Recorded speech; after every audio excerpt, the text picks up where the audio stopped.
The silver chains burned against Lyra's wrists as she stood on the auction platform, but not as much as her father's cold stare from the crowd, the same man who once called her his little moon, now counting the gold coins that would seal her fate.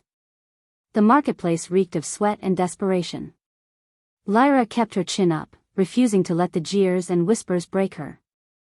She'd heard it all before anyway. Too soft.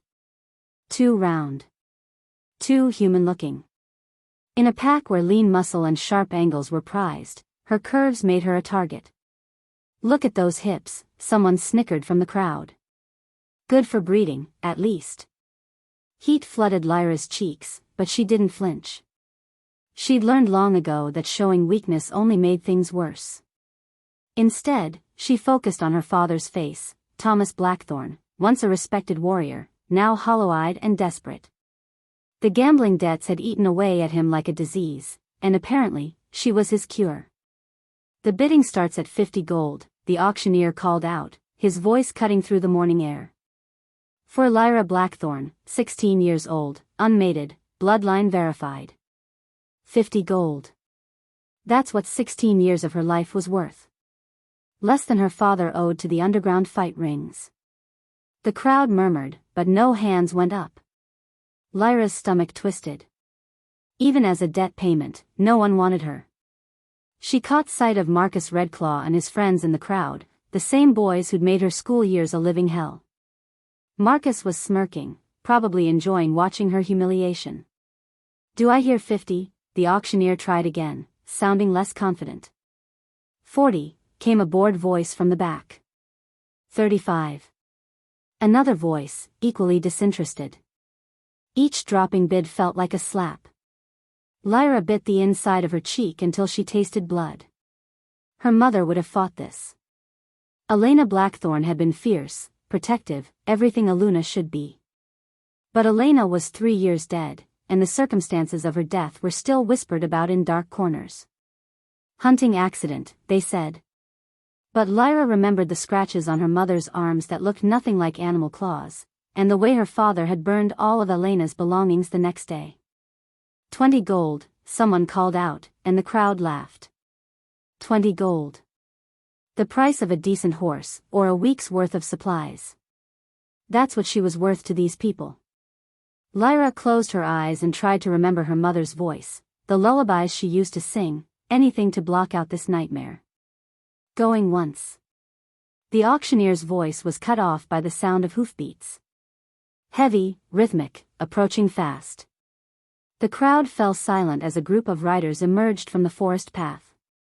Their horses were massive black beasts, and their riders wore dark leather armor that seemed to absorb the morning light. But it was their scent that made every werewolf in the marketplace freeze. Power. Danger. And underneath it all, something wild and untamed that made Lyra's wolf stir uneasily in her chest. The lead rider dismounted with fluid grace. He was tall, broad-shouldered, with dark hair and eyes like winter storms. Even from a distance, Lyra could feel the authority radiating from him. Alpha. But not just any alpha. Alpha King, someone whispered, and the name rippled through the crowd like wildfire. Kieran Nightfall. The stories about him were legend, and nightmare. They said he ruled the northern territories with an iron fist. They said he could kill with just his voice. They said no one who entered his domain ever came back. "I'll take her," he said, his voice carrying easily across the silent marketplace. "Name your price." The auctioneer's mouth opened and closed like a fish. "Your Majesty, the bidding was at 20. 500 gold. Kieran's tone brooked no argument. "Final offer." Gasps echoed through the crowd. 500 gold was a fortune, enough to clear her father's debts 10 times over. Lyra's knees nearly buckled. Why would he pay so much for her? She was nothing special, just a fat, clumsy girl no one else wanted. Her father stepped forward, greed shining in his eyes. "Sold," he said quickly, before anyone could object. 2 of Kieran's guards approached the platform. Lyra expected disgust, maybe pity, the same expressions she saw everywhere else. Instead, the first guard, a woman with silver hair and scars across her cheek, studied Lyra's face with something that looked almost like recognition. "It's her," the guard murmured to her companion, so quietly only werewolf ears could catch it. "Look at the eyes. The bone structure. By the moon, it's really her." The second guard, a giant of a man with kind brown eyes, nodded slowly. "After all these years. Elena's daughter." Lyra's heart stopped. They knew her mother? But that was impossible. Elena had never mentioned knowing anyone from the Northern Territories. She'd barely left their small pack lands. The silver chains around her wrists were unlocked with surprising gentleness. The female guard wrapped a thick cloak around Lyra's shoulders, covering the thin dress that had been her only protection against the morning chill. "You're safe now," she said quietly, and there was something in her voice, respect? Reverence, that made no sense at all. As they led her toward the horses, Lyra caught her father's eye one last time. For just a moment, his mask slipped, and she saw something that might have been regret. But then his hand closed around the gold coins, and whatever humanity was left in Thomas Blackthorne disappeared. "Wait," Lyra said, pulling against the guard's gentle grip. "I don't understand. Why me? Why so much gold?" The Alpha King turned at her voice, and when their eyes met, Lyra felt something shift inside her chest. His gaze was intense, searching, as if he were looking for something specific. Then his expression changed, became almost reverent. "Because," he said quietly, his voice meant for her ears alone, "I've been looking for you for a very long time, little moon." The childhood endearment hit her like a physical blow. Only her father had ever called her that, back when he still loved her. But there was something else in the way Kieran said it, something that stirred memories just out of reach. Before she could ask what he meant, strong hands lifted her onto a horse behind the female guard. The last thing Lyra saw of her home was Marcus Redclaw's shocked face and her father clutching his gold, already turning away. As they rode into the dark forest, Lyra heard the whispers following them on the wind. "No one ever comes back. No one ever comes back." But the guard's words echoed louder in her mind. "Elena's daughter. After all these years. It's really her." What did they know about her mother that she didn't? And why did the most feared alpha in the territories look at her like she was precious instead of worthless? The deeper they rode into the Nightfall territory, the more questions multiplied in Lyra's mind. But one thing was becoming clear: her mother's death might not have been the accident everyone claimed it was. And her own fate was tied to secrets that went far deeper than gambling debts and family shame. The silver chains were gone from her wrists, but Lyra was beginning to understand she'd traded one prison for another. The only question was whether this new cage would destroy her, or finally show her who she really was. Chapter 2. The fortress of Kieran Nightfall rose from the mountainside like something carved from a fever dream. Black stone twisted skyward in impossible spirals, with towers that seemed to pierce the clouds themselves. As their horses climbed the winding path, Lyra pressed closer to the guard in front of her, trying not to look down at the dizzying drop on either side. "First time seeing Shadowmere?" the female guard asked, her voice carrying a hint of amusement. "I'm Captain Sarah, by the way. Been meaning to introduce myself properly." Lyra nodded, not trusting her voice.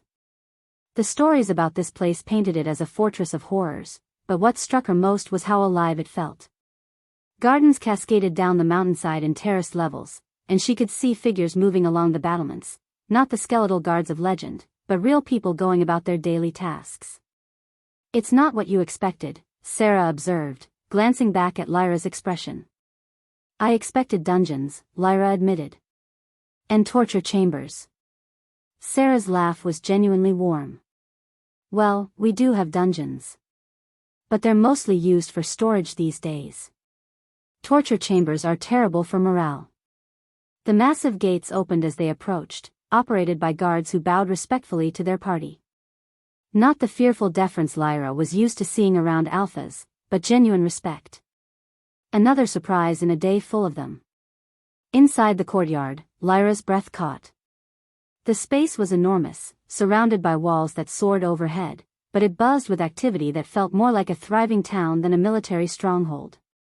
Vendors sold goods from colorful stalls, children played in the fountain spray, and the air was filled with laughter and conversation rather than the screams she'd expected. But it was the people themselves that made Lyra stare. A woman with only one arm was haggling with a merchant, her remaining hand gesturing emphatically as she negotiated. A man with burn scars covering half his face was teaching a group of children some kind of game, his disfigured features animated with joy. Near the stables, a werewolf who moved with the telltale limp of a damaged spine was grooming horses with obvious expertise and pride. "Welcome to the island of misfit toys," Sarah said softly, following Lyra's gaze. "Though we prefer to call it home." Before Lyra could ask what she meant, a commotion near the main doors caught her attention. A group of servants had emerged, but not the cowering, terrified staff she'd imagined. These people moved with purpose and dignity, and at their head was a woman who commanded attention despite her diminutive size. She was ancient, her hair silver white and her face lined with decades, but her pale blue eyes were sharp as winter frost. She wore simple gray robes, but something about her bearing suggested she was far more than a servant. "Mrs. Chen," Sarah said, dismounting and helping Lyra down. "Allow me to present Lyra Blackthorn." The old woman stepped forward, and Lyra found herself being studied with an intensity that made her want to fidget. Mrs. Chen's gaze traveled over her face, her build, even the way she stood, as if cataloging every detail. "Elena's child," Mrs. Chen finally said, and her voice carried the faint trace of an accent Lyra couldn't place. "You have her eyes. But your father's stubborn chin. You knew my mother?" The question burst out of Lyra before she could stop it. Something flickered across the old woman's face, sadness, maybe, or old anger.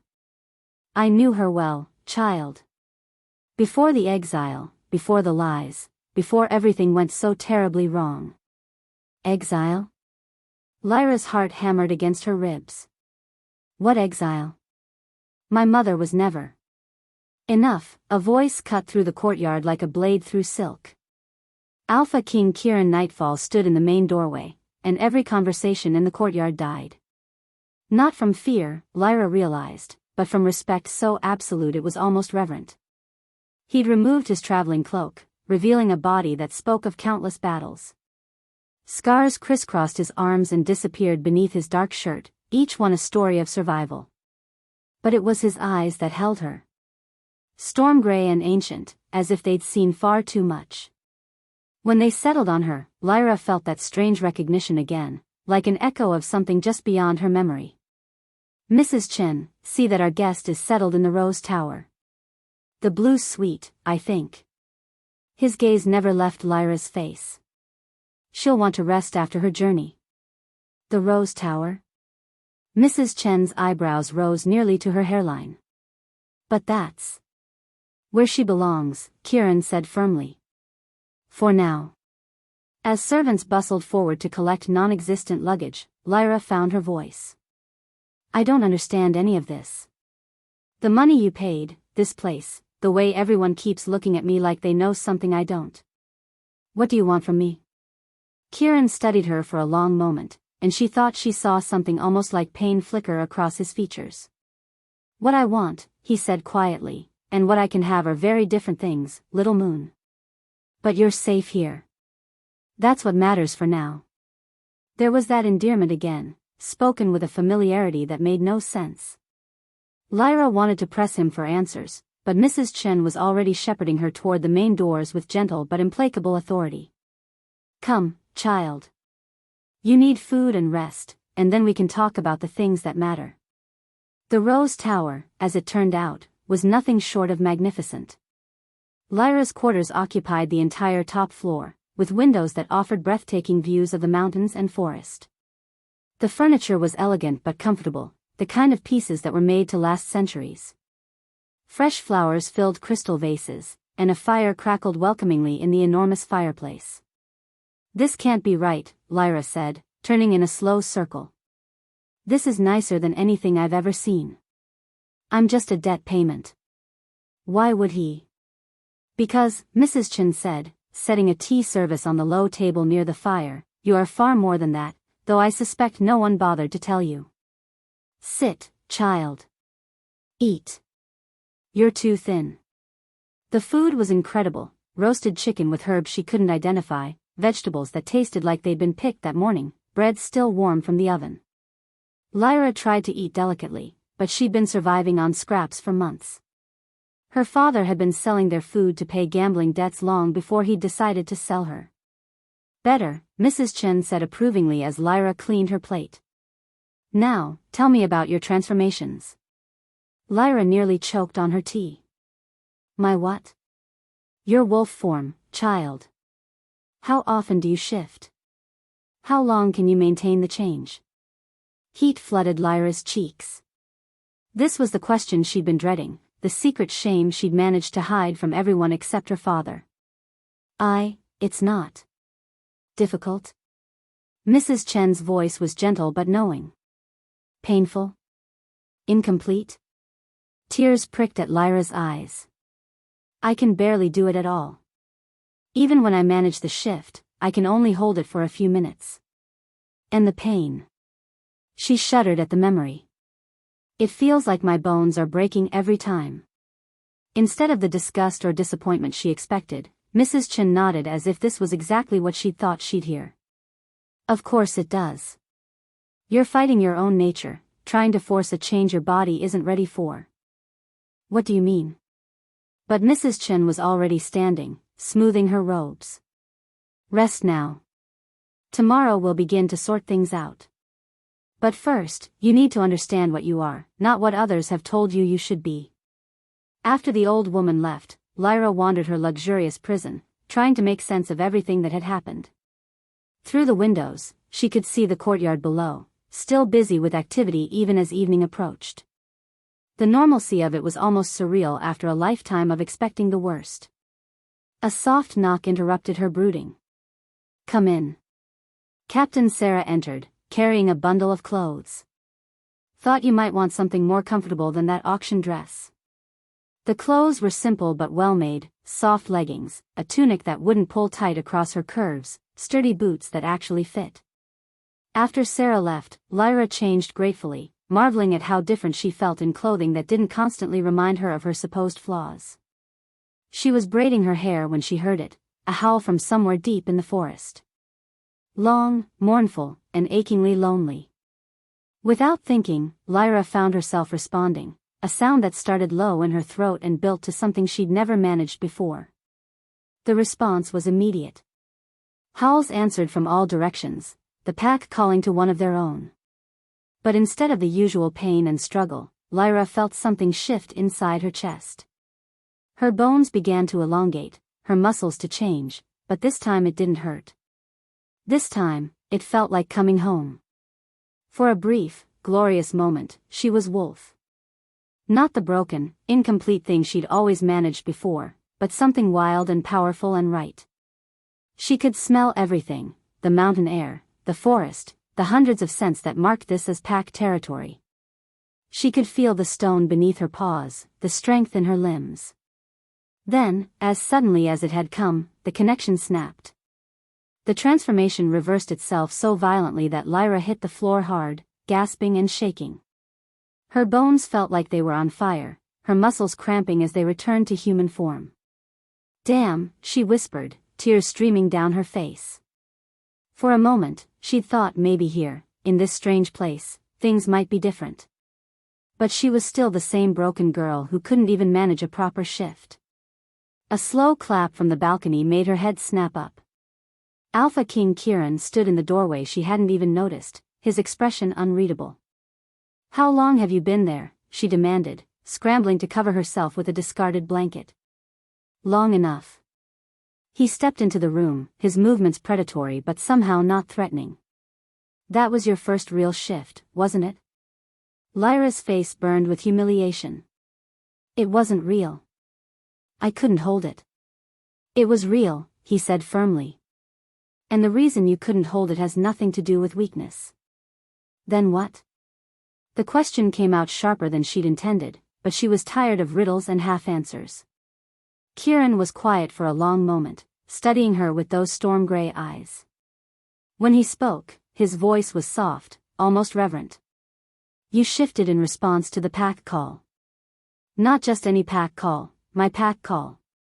Do you know what that means?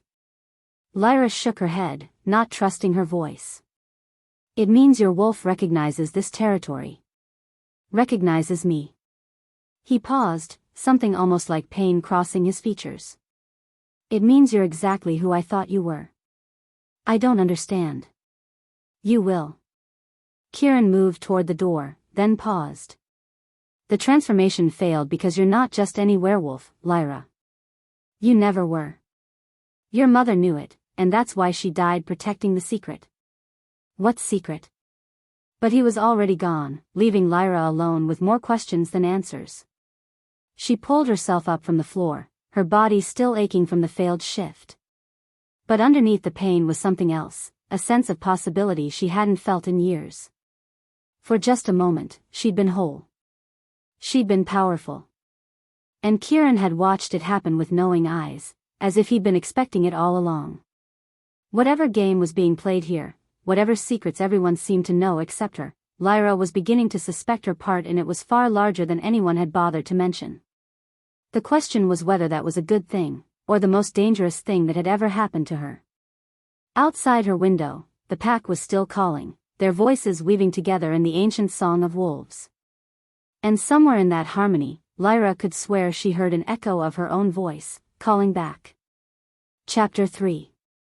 Lyra woke to sunlight streaming through unfamiliar windows and the momentary panic of not knowing where she was. Then memory crashed back, the auction, the journey, the failed transformation Kieran had witnessed. Heat flooded her cheeks at that last part. Nothing like humiliating yourself in front of the most powerful alpha in North America. A soft knock interrupted her mortification. Come in. Captain Sarah entered with a breakfast tray, her scarred face kind. Thought you might want to eat before exploring. The fortress can be overwhelming on an empty stomach. Is that what I'm doing? Exploring? Lyra asked, accepting the tray gratefully. The food smelled incredible, fresh bread, eggs, fruit that looked like it had been picked this morning. What else would you call it? Sarah settled into the chair across from her. You're not a prisoner, despite what you might think. Kieran's made that clear to everyone. Then what am I? Sarah was quiet for a moment, studying Lyra's face. That's something you'll have to figure out for yourself. But I will say this, every person in this fortress has a story. Most of us came here broken, cast out, convinced we were worthless. Kieran saw something different. After Sarah left, Lyra dressed in the comfortable clothes she'd been given and ventured out of the Rose Tower. The fortress was even more impressive in daylight, with corridors that seemed to go on forever and rooms that served purposes she couldn't begin to guess. But it was the people she encountered that truly amazed her. In the weapon training yard, she found a group practicing combat forms. The instructor was missing his left leg below the knee, but his movements were fluid, deadly, and absolutely mesmerizing.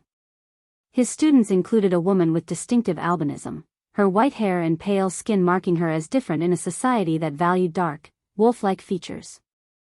You must be Lyra, the woman said, approaching with a warm smile. I'm Zara. Welcome to the island of misfits. That's what Captain Sarah called it too, Lyra said. Is that really what this place is? Among other things. Zara's laugh had an edge to it. We're the ones who don't fit the perfect werewolf mold. Too soft, too weak, too different. But Kieran sees potential where others see flaws. Why, though? What does he get out of it? Zara's expression grew thoughtful. That's the question, isn't it? He's been collecting us for years, but he's never explained his reasons. Some say he's building an army of the desperate. Others think he just has a bleeding heart for strays. What do you think? I think, Zara said slowly, that there's more to it than either of those explanations. Kieran doesn't do anything without purpose. The question is what that purpose is. Lyra spent the morning exploring, and everywhere she went, she heard similar stories. Werewolves who'd been cast out for their differences, their disabilities, their failure to meet pack standards. All of them spoke of Kieran with a mixture of gratitude and puzzlement. He'd saved them, but they couldn't understand why. It was while wandering the East Wing that Lyra discovered the library. The doors were massive oak panels carved with intricate wolf designs, and they opened onto a room that took her breath away. Books lined the walls from floor to ceiling, with rolling ladders to reach the highest shelves. The air smelled of old paper and leather, that particular scent of accumulated knowledge that made her pulse quicken. "Beautiful, isn't it?" an elderly voice said from behind her. Lyra turned to find a man who had to be in his 80s, with silver hair and eyes that sparkled with intelligence. He moved slowly, leaning heavily on a walking stick, but his smile was warm. "I'm Professor Whitmore," he said. "Keeper of the archives, among other things. You must be Elena's daughter." "Everyone keeps saying that like it means something," Lyra said, unable to keep the frustration from her voice. "My mother was just a pack member. She wasn't anyone special." Professor Whitmore's eyebrows rose. "Just a pack member? My dear girl, your mother was many things, but ordinary wasn't one of them. Would you like to see?" Before Lyra could answer, he was leading her deeper into the library, past sections on history and warfare, past shelves of what looked like ancient texts. Finally, he stopped at a corner where a small reading area was set up, complete with comfortable chairs and excellent lighting. "Genealogy section," he explained, pulling down a leather-bound volume that looked centuries old. "Family histories, bloodline records, that sort of thing. Kieran asked me to maintain comprehensive records when he first established the fortress." The professor opened the book carefully, turning pages covered in meticulous handwriting until he found what he was looking for. "There," he said, pointing to a family tree that spread across 2 pages. "The Silvermoon lineage." Lyra's heart stopped. There, written in elegant script, was her mother's maiden name, Elena Silvermoon. "Silvermoon," she whispered. "But my mother's name was Blackthorn. She took my father's name when they mated. Before that, she was Elena Silvermoon, the last known descendant of one of the most ancient werewolf bloodlines in existence." The professor's voice was reverent. "The Moon Blessed, they were called. Werewolves whose connection to the lunar cycle gave them abilities far beyond what modern packs possess." "That's impossible. My mother never showed any special abilities. She was just normal." "Was she?" Professor Whitmore turned several pages, revealing detailed notes and observations. "According to these records, moon-blessed werewolves often appear normal, even weak, compared to traditional werewolves. Their power manifests differently: stronger connection to pack bonds, enhanced empathy, the ability to calm aggressive wolves through presence alone. Some could even influence the transformation of others." Lyra thought of her mother's gentle nature, the way arguments stopped when she entered a room, how even the most dominant wolves in their pack had deferred to her quiet authority. She'd always attributed it to her mother's kindness, but what if it had been something more? "The bloodline was thought extinct," the professor continued. "The last recorded moon-blessed died over a century ago. Until Kieran started investigating and found references to a Silvermoon daughter who'd gone into hiding." "Hiding from what?" The professor's expression grew grim. "There are those who believe the moon-blessed are abominations, deluded bloodlines that weaken the werewolf race. During the Great Purge of 1847, entire families were hunted down and eliminated. Your ancestors went underground, scattered, tried to blend in with regular packs." Lyra's mind reeled. "Are you telling me my mother was some kind of ancient werewolf royalty?" "Royalty, perhaps not. But powerful?" "Absolutely. And if our theories are correct, that power passed to you." "Power?" Lyra laughed bitterly. "I can barely hold a transformation for 30 seconds. I'm the weakest werewolf in any pack I've ever met." "Are you?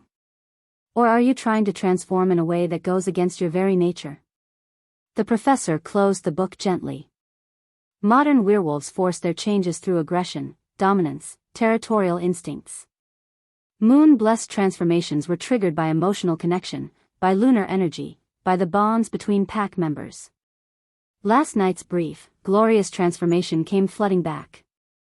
She hadn't been trying to force anything, she'd been responding to the pack call, feeling connected to something larger than herself. Kieran knows all this, she asked. Kieran has been searching for moon-blessed descendants for over 20 years. Your mother was the first one he found, and when she died. The professor trailed off, looking uncomfortable. When she died, what? Perhaps that's a conversation for someone else to have with you. Anger, sharp and sudden, flared in Lyra's chest. I am so tired of everyone talking around me like I'm a child. My whole life has been built on lies, hasn't it? My mother wasn't who I thought she was, I'm not what I thought I was, and now you're telling me the most powerful alpha in the territory has been hunting my bloodline for decades? Lyra. But she was already storming out of the library, her heart pounding with fury and fear in equal measure. Everyone had known. Everyone except her. Her mother had died protecting secrets she'd never even shared with her own daughter, and now Kieran was what? Collecting her like some kind of rare artifact? She found him in the courtyard, working with a group of young fighters. He moved like liquid death, every motion precise and controlled, and even watching him train, she could feel the power radiating from him. When he saw her approaching, he dismissed the group with a gesture. You've been to the library, he said. It wasn't a question. 20 years, Lyra said, her voice shaking with anger. You've been hunting my bloodline for 20 years. Is that what I am to you? Some kind of prize you finally won? Kieran's expression didn't change, but something flickered in his storm-gray eyes. You're angry. Of course I'm angry. My entire life has been a lie. My mother died keeping secrets from me, my father sold me to pay gambling debts, and now I find out I'm some kind of extinct magical werewolf that you've been searching for like I'm a lost treasure. Did you orchestrate my father's debts? Did you arrange for me to end up on that auction block? No. The word was sharp, final. Your father's addiction and debts were his own doing. But when I heard Elena Blackthorn's daughter was being sold. He paused, and for a moment, his carefully controlled mask slipped. I would have paid any price to get you away from there. Why? Because I'm some rare bloodline you want to study? Because you think I have powers I can use for you? Because, Kieran said quietly, I loved your mother, and I failed to save her. I wasn't going to fail to save you too. The words hit Lyra like a physical blow. What? Elena Silvermoon was my mate, he said, and the pain in his voice was raw, unguarded. Not by pack law or ceremony, but by choice, by bond, by everything that mattered. We were together for 3 years before she had to leave. Leave? Why would she? Understanding crashed over her like a cold wave. She was already pregnant. With me. She was pregnant with another man's child, but that didn't matter to me. I would have raised you as my own. Would have protected both of you. His hands clenched into fists at his sides. But the threats against moon-blessed bloodlines were real. There were packs actively hunting descendants, and Elena believed the only way to keep you safe was to disappear completely.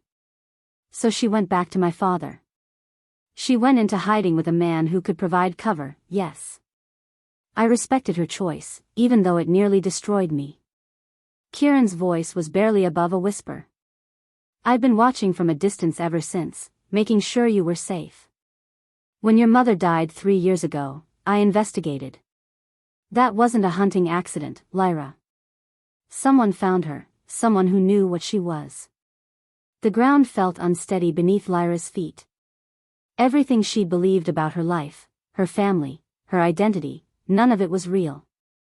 You think she was murdered because of what she was? I know she was. And the same people who killed her will come for you once they realize you exist.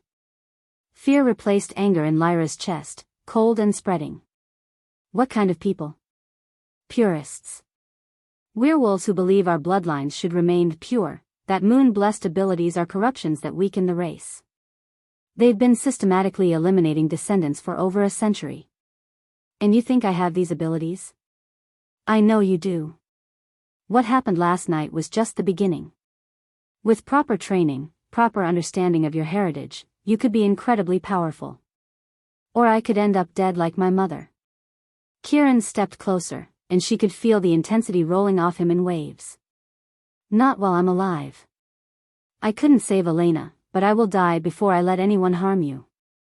The sincerity in his voice, the pain she could see in his eyes, it was overwhelming. This wasn't about collecting rare bloodlines or building an army. This was personal, had always been personal. I don't know how to be what you think I am, she said, her voice small. You don't have to be anything except yourself. But you deserve to know the truth about your heritage, about your abilities, about why your mother made the choices she did. Lyra looked around the courtyard, at all the misfit werewolves who'd found a home here, at the fortress that had become a sanctuary for those who didn't fit the traditional mold. Is that why you collect us? The different ones, the broken ones? Are we all descendants of lost bloodlines? Some are. Others are just werewolves who needed a place to belong. But all of you have something that traditional packs overlook, potential that goes beyond physical strength or dominance. And what's the price for this sanctuary? What do you want from us? Kieran was quiet for a long moment, studying her face. I want you to be safe. I want you to understand what you are. And when the purists come, because they will come, I want you to be strong enough to survive. You're talking about a war. I'm talking about survival. The purists won't stop with you, Lyra. They want to eliminate anyone who doesn't fit their narrow definition of what werewolves should be.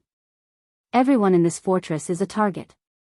The weight of responsibility settled on her shoulders like a physical burden. Not just her own safety, but the safety of everyone who'd found refuge here. People like Zara, like Captain Sarah, like Professor Whitmore, werewolves who'd been cast out and found belonging under Kieran's protection. I need time, she said finally. To process this, to figure out what it all means. You have as much time as I can give you. But the moon cycle is approaching, and that's when your abilities will be strongest. If we're going to train you, we need to start soon. As Lyra walked back toward the Rose Tower, her mind churned with everything she'd learned. Her mother hadn't been a simple pack member but a descendant of ancient werewolf royalty. Kieran wasn't just a powerful alpha but the man who'd loved her mother and lost her. And she wasn't a broken, defective werewolf but something potentially far more dangerous. The question was whether she was strong enough to become what everyone seemed to think she was, or if she'd end up like her mother, dead for the crime of being different. But as she looked back at the fortress, at the sanctuary Kieran had built for werewolves like her, she felt something stirring that she'd never experienced before. Not just anger or fear, but purpose. These people were counting on her, whether they knew it or not. The purists who'd killed her mother were still out there, still hunting. And for the first time in her life, Lyra Blackthorn, or perhaps Lyra Silvermoon, felt ready to fight back. Chapter 4. The training began at dawn, in a circular clearing deep within the forest that surrounded Shadowmere. Ancient stones marked the perimeter, carved with symbols that seemed to shift and dance when Lyra wasn't looking directly at them. The air here felt different, thicker, more alive, humming with an energy that made her skin tingle. Forget everything you think you know about werewolf abilities, Kieran said, standing across from her in the center of the circle. He'd traded his usual dark clothing for simple training gear, but somehow that made him seem more dangerous, not less. Moon-blessed power isn't about dominance or aggression. It's about connection. Connection to what? Lyra asked, trying not to notice how the morning light caught the silver scars across his forearms, or how his voice seemed to resonate through her chest. To the pack. To the moon cycles. To the ancient magic that flows through all living things. He gestured to the stones around them. This place has been used for moon-blessed training for over 1,000 years. Can you feel it? Lyra closed her eyes and tried to sense what he meant. At first, there was nothing but the normal forest sounds, birds calling, leaves rustling in the breeze. But gradually, she became aware of something deeper. A pulse, like a massive heartbeat, emanating from the stones themselves. Yes, she whispered, and opened her eyes to find Kieran watching her with an expression she couldn't read. Good. Now, forget about forcing a transformation. Instead, I want you to reach out with your mind, feel for the connections between all the living things around us. I don't know how to do that. You do. You've been doing it your whole life without realizing it. Kieran moved closer, and she caught his scent, pine and leather and something wild that made her wolf stir restlessly. When you calmed aggressive wolves in your old pack, when you could sense your mother's emotions from across the house, when you responded to the pack call last night, that was moon-blessed power.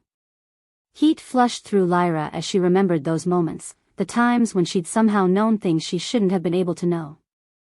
She'd always dismissed them as coincidence or imagination. Now, Kieran said softly, reach out to me. What? Use that connection. Feel what I'm feeling. Lyra stared at him, uncertain. Then, tentatively, she let her mental barriers drop the way she had as a child, before she'd learned to keep her strange intuitions locked away. Immediately, sensation flooded through her, not her own emotions, but his. Concentration.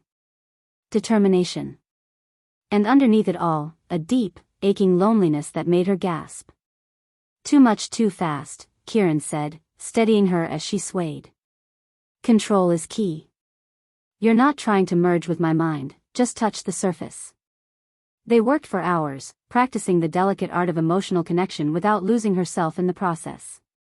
It was exhausting in a way that physical training never was, but as the days passed, Lyra found herself growing stronger. Not just magically, her body was changing too. The constant stress that had plagued her in her old pack began to fade, and with it, the weight she'd carried like armor against a hostile world. Her movements became more fluid, more confident. When she caught sight of herself in the mirror, she hardly recognized the girl looking back, still curvy, still soft in places that werewolf society deemed imperfect, but now she carried herself with a grace that had nothing to do with conforming to pack standards. You're starting to look like her, Mrs. Chen said one evening as she brought dinner to Lyra's room. Your mother, I mean. She had that same inner light when she was here. You knew her well? The old woman's face grew distant. Elena was like a daughter to me. Kieran brought her here when she was barely 18, terrified and powerful and convinced she was dangerous. It took months to help her understand that her abilities were gifts, not curses. What happened? Why did she leave? Mrs. Chen sighed, settling into the chair by the fireplace. Love, child. Love and the fear that comes with it. She discovered she was pregnant, and the father wasn't Kieran. She was convinced that staying would put everyone here in danger, that the purists would find this place if they were hunting her. So she left to protect you all. She left to protect you. Everything Elena did after that was about keeping you safe. Mrs. Chen's eyes glittered with unshed tears. It broke Kieran's heart, but he respected her choice. He's been waiting for you ever since. That night, Lyra couldn't sleep. She kept thinking about her mother's sacrifice, about the life Elena had given up to keep her daughter safe. And about Kieran, whose pain she could sometimes feel during their training sessions when his guard was down. She was so lost in thought that she almost missed the soft sound of footsteps in the corridor outside her room.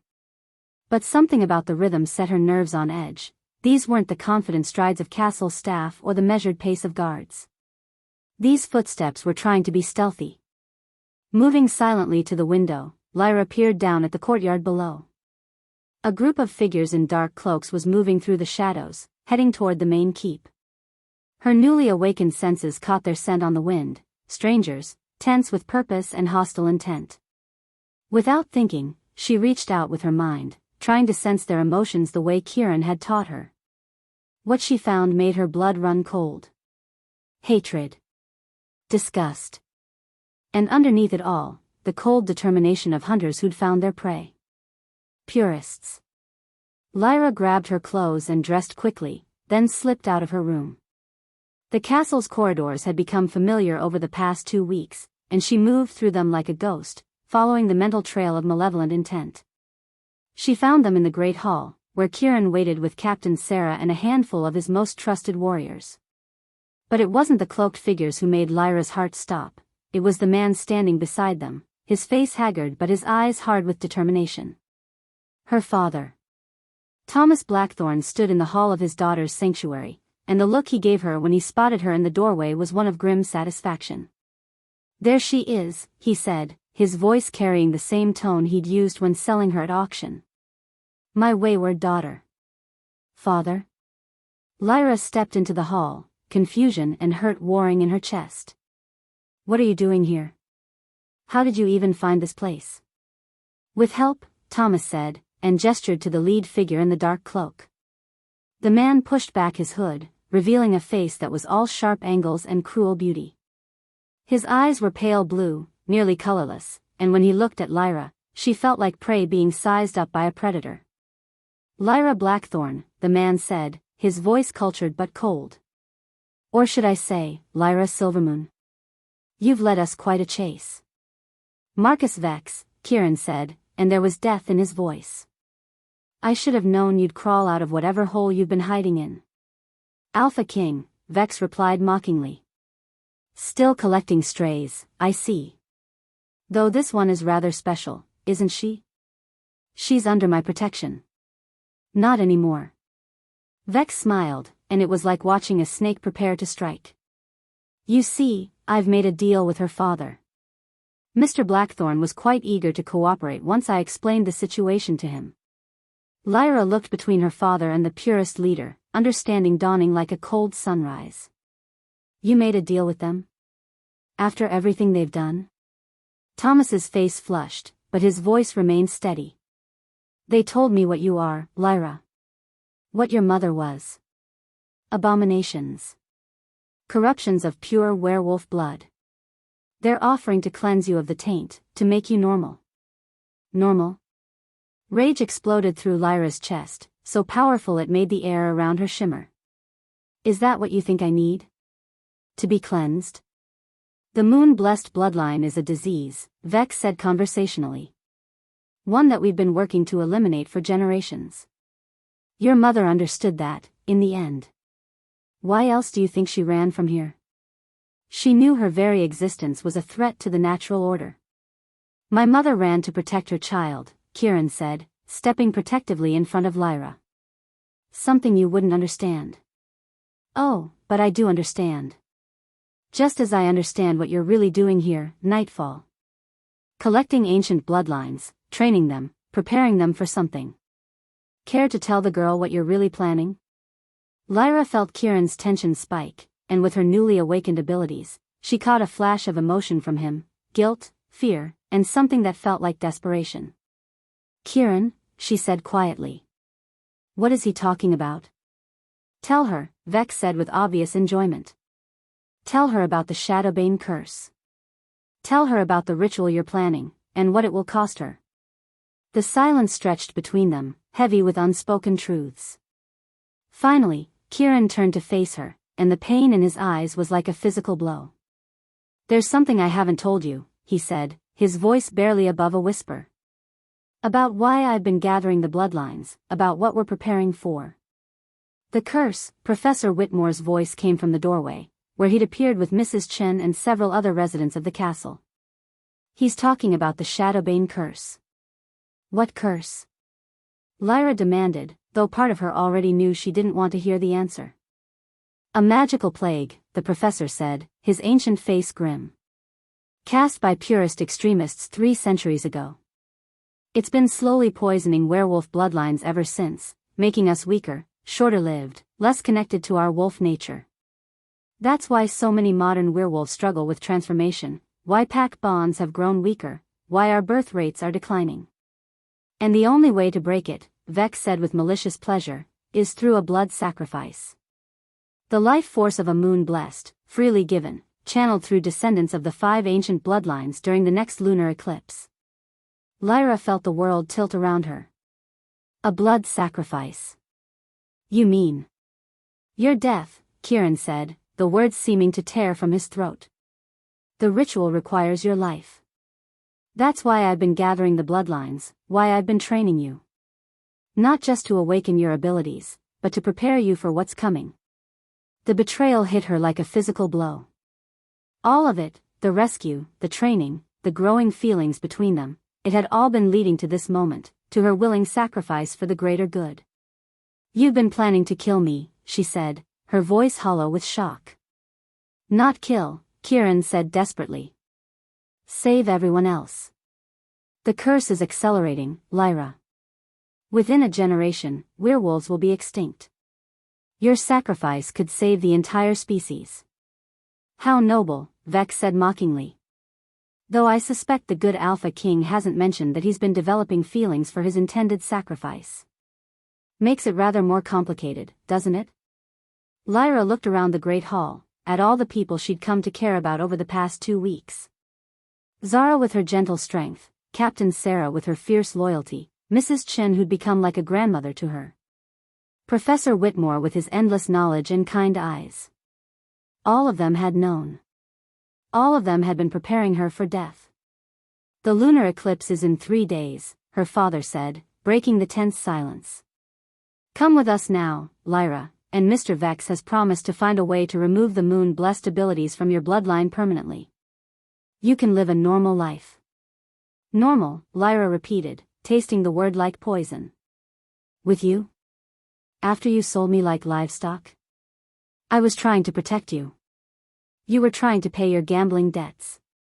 Fury rose in her chest, hot and pure. Just like you're trying to pay them now. What did they offer you, father? What was I worth this time? Thomas's face went white, but before he could answer, Vex stepped forward. Enough sentiment. The girl comes with us, willingly or not. The bloodline ends here. Over my dead body, Kieran snarled, and Lyra felt power radiating from him like heat from a forge. That can be arranged, Vex replied, and suddenly the hall erupted into chaos.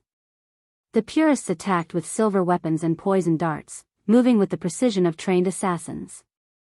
Kieran's warriors met them head-on, the clash of metal ringing through the ancient stones. But Lyra barely registered the battle around her. All she could think about was the choice before her. Stay and die for people who had lied to her, manipulated her, trained her like a lamb for slaughter. Or go with her father and the purists, have her abilities stripped away, become the normal, powerless girl everyone seemed to think she should be. But as she watched Sarah take a silver blade meant for Mrs. Chen, as she saw Zara fighting desperately to protect the younger residents, Lyra realized that the choice wasn't really about her at all. These people, these misfits and outcasts and broken souls, they were her pack now. Her family. And whether they'd lied to her or not, whether they'd been preparing her for sacrifice or not, they were fighting to protect something bigger than themselves. The curse was real. She could feel it now, a dark poison flowing through the magical connections between all the werewolves in the hall. It was slowly killing them all, and she was the only one who could stop it. But that didn't mean she had to die for them. Power exploded outward from Lyra's chest, not the gentle connection she'd been practicing, but something raw and primal that sent every fighter in the hall staggering. The ancient stones around the castle began to glow, responding to her awakened abilities. Enough, she shouted, and her voice carried the authority of 1,000 years of moon-blessed bloodline. Everyone stop. The fighting ceased instantly, all eyes turning to her. In the sudden silence, Lyra could hear her own heartbeat, could feel the weight of destiny settling on her shoulders. You want to use me, she said, looking at Kieran with hurt and anger and something that might have been love. And you want to change me, she continued, turning to her father and Vex. But nobody's asking what I want. What do you want? Kieran asked quietly, and she could hear the hope and desperation in his voice. Lyra looked around the hall one more time, at the people who'd become her family, at the father who'd betrayed her twice, at the purists who saw her as an abomination to be eliminated. I want, she said slowly, to choose my own fate. And with those words, she felt the true extent of her power awakening, the knowledge that had been locked in her bloodline for generations flooding through her consciousness. The ritual didn't require her death, it required her choice. And there were other ways to break a curse, older ways, that the purists had tried to erase from history. The lunar eclipse was 3 days away. 3 days to decide not just her own fate, but the future of every werewolf alive. The question was whether she was strong enough to find a third option, or if she'd be forced to choose between her own life and the survival of her species. Chapter 5. The standoff in the great hall stretched taut as a bowstring, every warrior frozen by the power that still crackled around Lyra like visible lightning. But the moment of supernatural quiet shattered when more footsteps echoed from the main corridor, heavy, numerous, and moving with military precision. "Expecting more company?" Kieran asked, his eyes never leaving Marcus Vex and his purists. Before anyone could answer, the massive oak doors burst open. Werewolves in battle gear poured into the hall, their pack colors representing territories from across the continent. Lyra recognized some of them from inter-pack gatherings, the silver and black of the Northern Ridge Pack, the deep red of the Mountain Claw Alliance, even the gold and green of the Coastal Federation. At their head walked a figure that made Lyra's blood turn to ice water.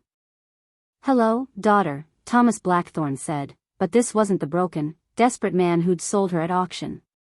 This Thomas stood straight, his shoulders back, dressed in ceremonial armor that gleamed with pack honors she'd never seen him wear. Behind him came at least 50 warriors, all armed, all watching Lyra with expressions that ranged from curiosity to hunger. "What is this?" Lyra whispered, the power around her flickering with her confusion. "This," Thomas said, gesturing to the assembled packs, "is what happens when the most powerful alphas in North America discover that someone has been hiding a moon blessed from them." "Did you really think I was just some gambling-addicted failure, Lyra? Did you think I sold you out of desperation?" Kieran stepped protectively in front of Lyra, but his face had gone ashen. "You planned this. All of it. Every single detail." Thomas's smile was cold as winter steel. "The gambling debts, the auction, even making sure Kieran heard about it at exactly the right time. My daughter needed to end up here, needed to be trained, needed to awaken her abilities." "For the ritual," Vex said, understanding dawning in his pale eyes. "You were never working with us to eliminate her. You were using us as cover." Marcus Vex and his purist fanatics were a convenient distraction, Thomas agreed. "While they focused on their simple-minded goal of bloodline elimination, I was arranging something much more sophisticated." Lyra felt sick. "You've been planning this since Mother died." "I've been planning this since before you were born," Thomas corrected. "Did you think Elena chose me by accident? A broken-down warrior from a minor pack? She needed cover, yes, but I needed access to moon-blessed bloodline. Your mother was a romantic fool who thought love mattered more than power."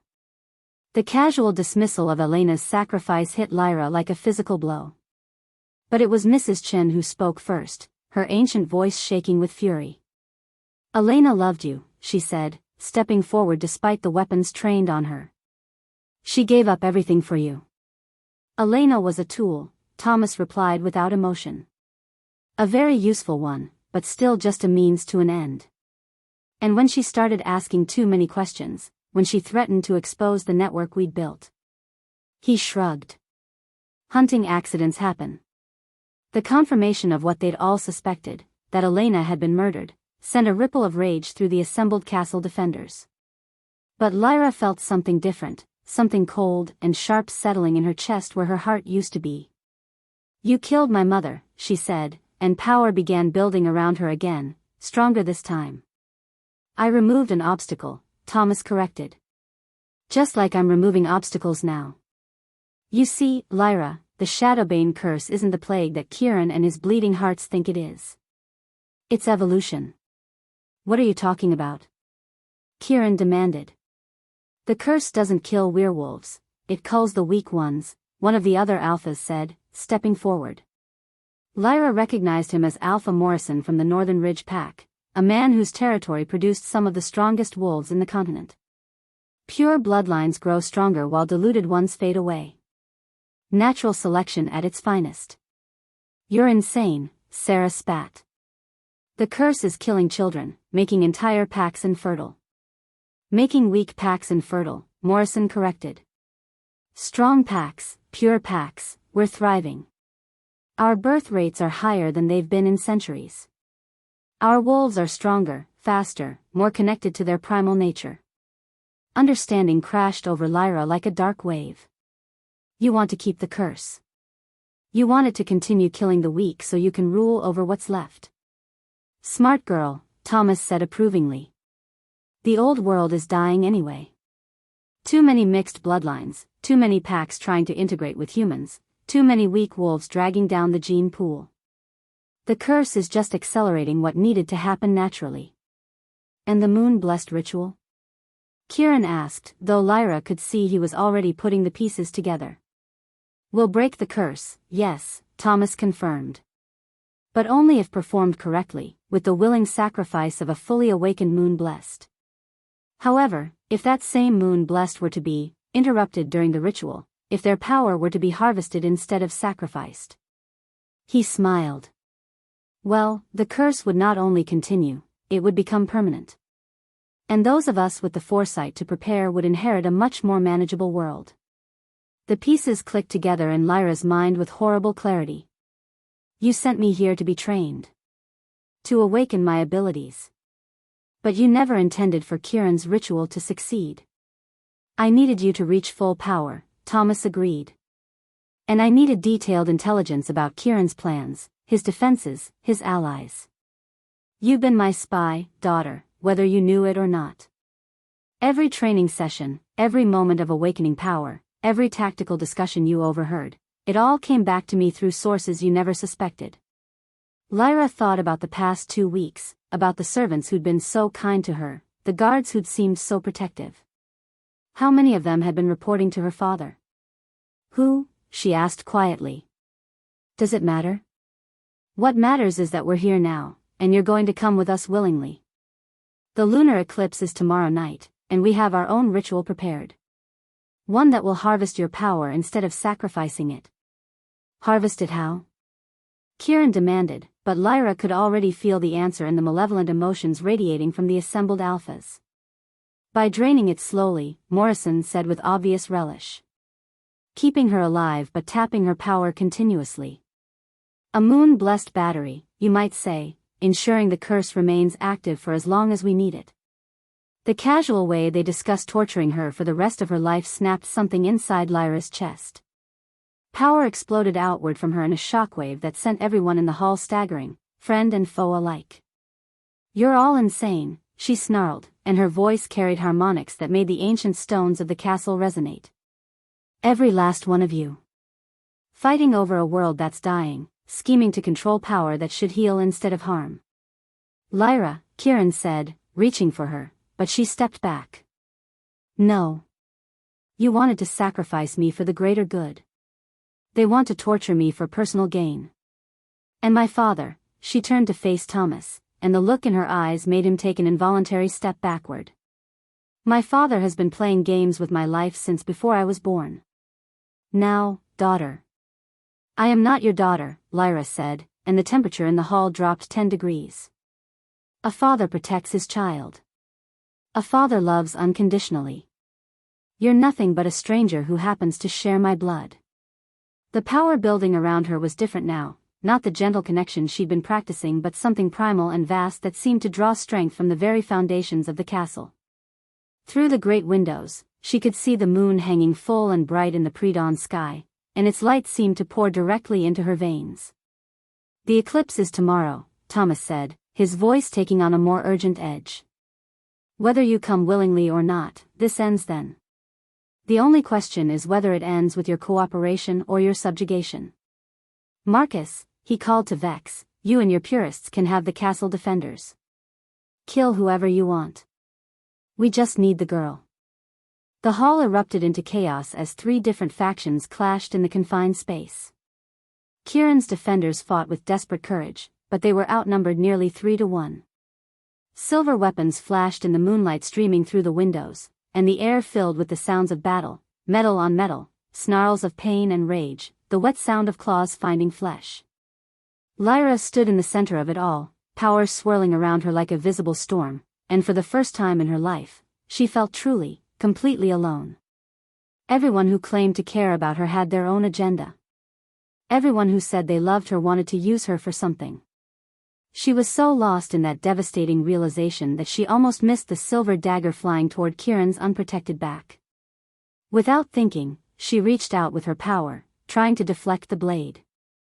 But the moon-blessed abilities she'd been awakening weren't meant for violence, weren't designed for the precise control needed in battle.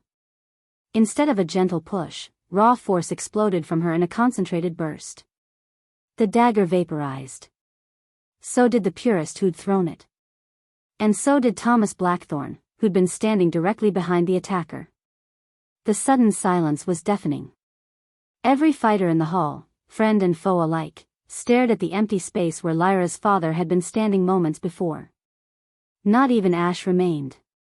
"Oh God," Lyra whispered, staring at her hands as if they belonged to someone else. "Oh God, what did I do?" The power around her flickered and died, leaving her feeling hollow and cold.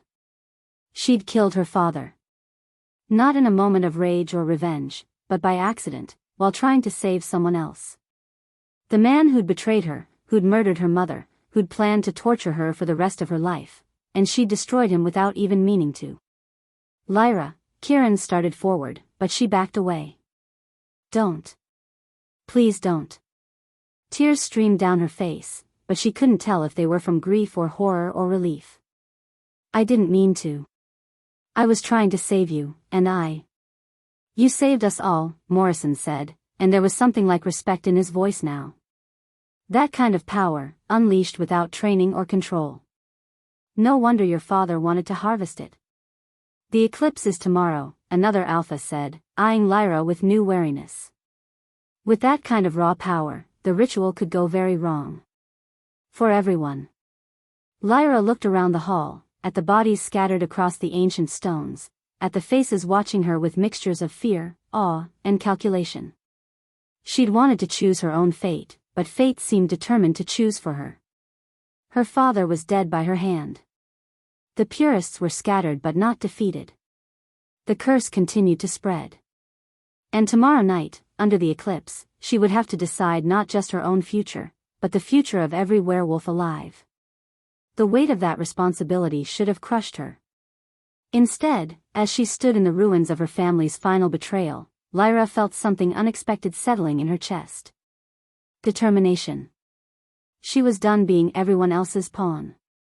Done being the victim of other people's schemes. Done letting others decide what her life would be worth. Tomorrow night, under the eclipse, there would indeed be a ritual. But it would be her ritual, performed her way, with her choices driving the outcome.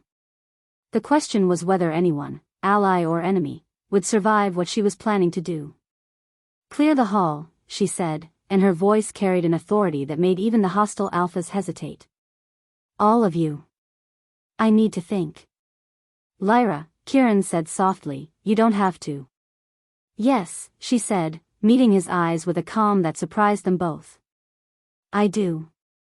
This ends tomorrow night, one way or another. But it ends on my terms." As the various factions slowly filed out of the great hall, leaving her alone with the blood and the moonlight and the weight of her choices, Lyra Silvermoon began to plan. The curse would be broken. The threat would end. And she would survive it. No matter what the cost to everyone else. Chapter 6. The storm began 3 hours after Thomas Blackthorne's death. Not the kind of storm that brought rain and wind, but something far more dangerous, a tempest of uncontrolled moon-blessed power that turned Shadowmere Castle into a supernatural maelstrom. Stones cracked in the ancient walls. Windows shattered without warning. The very air seemed to vibrate with an energy that made every werewolf in the fortress struggle to maintain human form.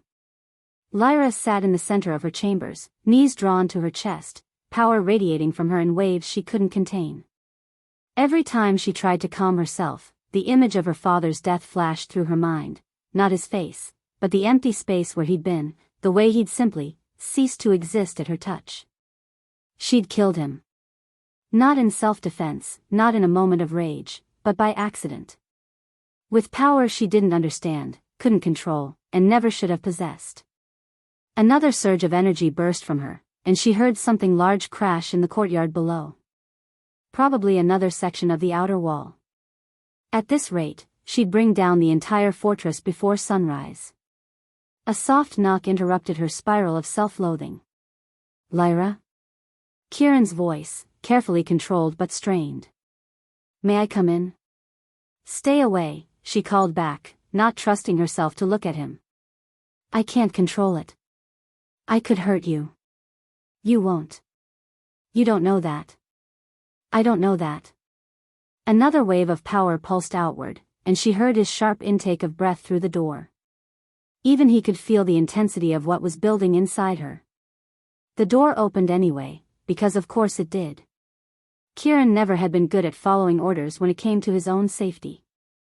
He stepped into the room cautiously, and Lyra's heart clenched at the sight of him. His face was pale, drawn tight with exhaustion and something that looked almost like hunger. But not for food. Something darker, more primitive. "How long has it been since you've slept?" she asked, noting the shadows under his eyes, the way his hands trembled slightly before he clenched them into fists. "Sleep isn't important right now." He moved closer, each step deliberate and careful. "You're tearing the castle apart, little moon. And more importantly, you're tearing yourself apart." "I killed him." The words came out as a whisper, but they seemed to echo in the charged air between them. "My own father. I was trying to save you, and I just unmade him. He would have killed me. And then he would have spent the rest of your life torturing you for your power." Kieran knelt in front of her, close enough that she could feel his warmth but not so close that the energy radiating from her would affect him. "You saved not just me, but everyone in this castle. Everyone who ever would have been a victim of his schemes. That doesn't make it easier. It's not supposed to be easy. Taking a life, even in defense of others, should never be easy. The fact that it's tearing you apart proves you're still human, still capable of the compassion that makes you who you are." Lyra looked up at him, and for a moment, the power around her calmed. But what she saw in his face made her stomach clench with new fear. His eyes were different, still the storm gray she'd come to love, but with flecks of something wild and predatory that hadn't been there before. "Kieran," she said carefully, "when was the last time you shifted?" His jaw tightened. "That's not important." "It's important to me." "When?" 3 days ago. During training." But there was something evasive in his tone, something that made her newly awakened empathic abilities ping with alarm. "That's not true," she said, studying his face more carefully. The pale skin, the slight tremor in his hands, the way he held himself with rigid control. "You can't shift, can you? Something's wrong." "Lyra. Show me." Power flared around her again, not in uncontrolled bursts but focused, determined. "Shift. Right now." "I can't." The admission seemed to tear from his throat. "I haven't been able to for weeks. Maybe months." The pieces clicked together with horrible clarity. "The curse. You're infected." Kieran's laugh was bitter, hollow. "Infected doesn't begin to cover it.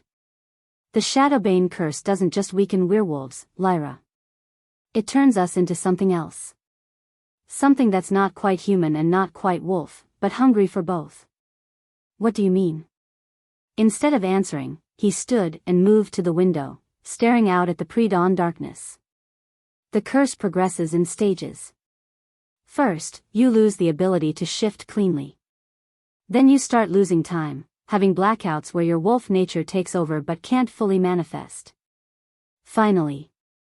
He turned back to her, and she could see the fear he'd been hiding. "Finally, you become something that's neither human nor wolf. A creature driven by hunger and rage, capable of incredible destruction but incapable of the bonds that make us who we are." "How long?" Lyra whispered. "For me? Days, maybe hours. The lunar eclipse will either cure me or push me over the edge completely." His smile was sharp, dangerous. Rather fitting irony, don't you think? The Alpha King who's been fighting the curse for decades, finally succumbing to it just when salvation is within reach. Lyra stood slowly, power still crackling around her but more controlled now. "That's why you've been so focused on the ritual. It's not just about saving the werewolf species, it's about saving yourself." "Among other things, yes." "And the ritual itself?" "You said it doesn't require my death, but you never explained what it does require." Kieran was quiet for a long moment, and when he spoke, his voice was barely above a whisper. "A permanent bond. Not just mating, but a complete merging of bloodlines. Moon-blessed and Alpha, ancient power and modern strength, combined into something new. Something immune to the curse's effects. You're talking about marriage, Lyra said, though she knew it was more complicated than that. I'm talking about forever, he corrected. The bond can't be broken, can't be undone. We would be linked until death, our powers intertwined, our lives essentially merged into one. The magnitude of what he was asking hit her like a physical blow. Not just her life, but her autonomy, her individual identity. Everything she was would become part of something larger. And if I refuse? Then the curse continues to spread. More werewolves die. More packs fall to savagery. And eventually, our entire species becomes extinct. His eyes met hers. But the choice is yours, Lyra. It has to be freely given, or the ritual won't work. Some choice, she said bitterly. Bond with you forever or watch everyone die. There's another option, a new voice said from the doorway. Mrs. Chen stood there, her ancient face grave. Behind her was Professor Whitmore, carrying an armload of books that looked even older than he was. What other option? Lyra demanded.